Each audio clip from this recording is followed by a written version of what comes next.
चलिए बढ़ते हैं आगे। एक और अहम खबर आपको दिखा दें। उमर गौतम की गिरफ्तारी के बाद धर्मांतरण की साजिश खुलकर सामने आने लगी है।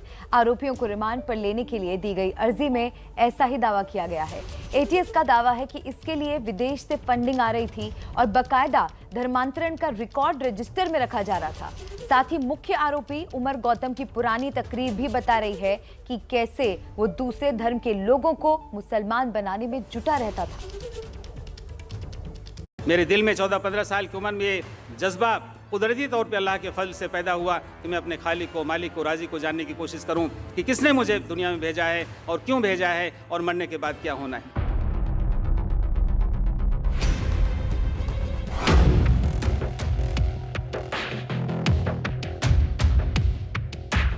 इन तकरीरों के पीछे क्या साजिश थी? क्या धर्म परिवर्तन का कुछ और मकसद था?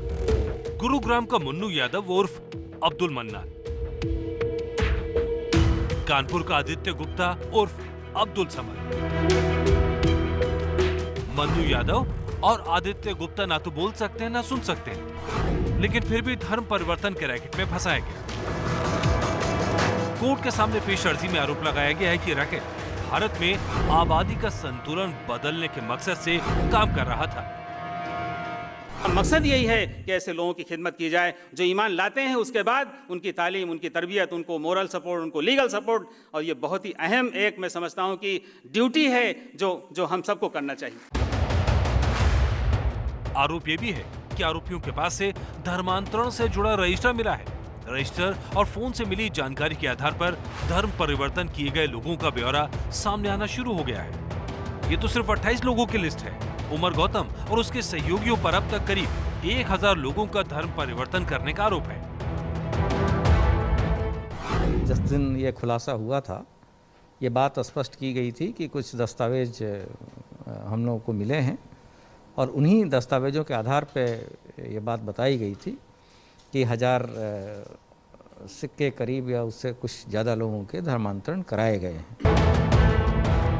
मौलाना उमर गौतम अपनी तकरीरों से लोगों को लुभाता था, लेकिन उमर और मुफ्ती काजी जहांगीर तो बस चेहरा, इनके पीछे बड़ा नेटवर्क काम कर रहा था। अब रिमांड पर लेकर इसी नेटवर्क की पड़ताल की जा रही है।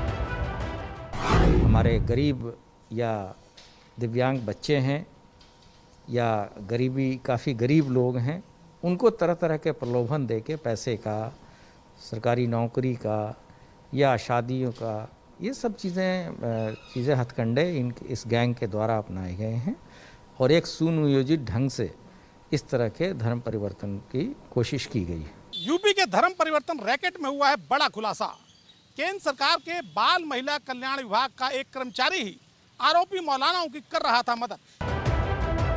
आरोप है कि धर्म परिवर्तन के लिए विदेशों से फंडिंग आ रही थी।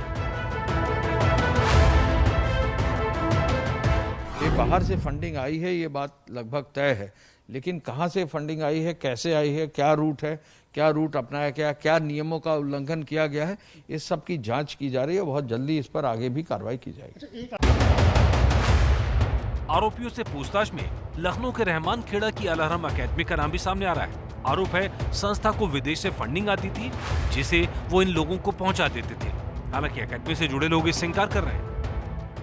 मैं इस वक्त मलिहाबाद रोड पर खड़ा हूं, जहां आप ठीक मेरे बगल में देख सकते हैं कि अल हरम एकेडमी का बोर्ड लगा है और इसके ठीक बाईं ओर वो एकेडमी स्थित है, जिस पर यह आरोप लग रहा है कि उसने विदेशों से पैसा लिया और फिर उसको इस्लामिक दवा सेंटर के खातों में ट्रांसफ़र किया। जांच एजेंसियों के हाथ में इस बात के पुख्ता सबूत भी लगे हैं, ऐसा हमें पुलिस के सूत्रों ने बताया। काजी जहांगीर और उमर गौतम को जिनको पकड़ा गया, उसमें सुन तो लें पूरी बात, उनकी जो संस्था थी आईडीसी, उसमें आपकी संस्था से फंड ट्रांसफ़र होता था? ऐसी तो कोई बात नहीं, ऐसी तो कोई बात नहीं है। अब जोड़ने से और ये सब आरोप लगाने से तो कोई ऐसी वो है नहीं।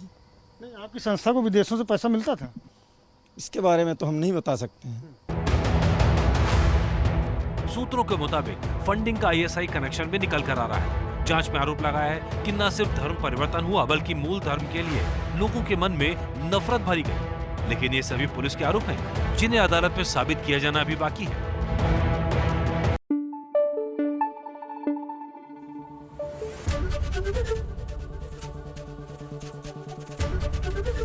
एबीपी न्यूज आपको रखे आगे।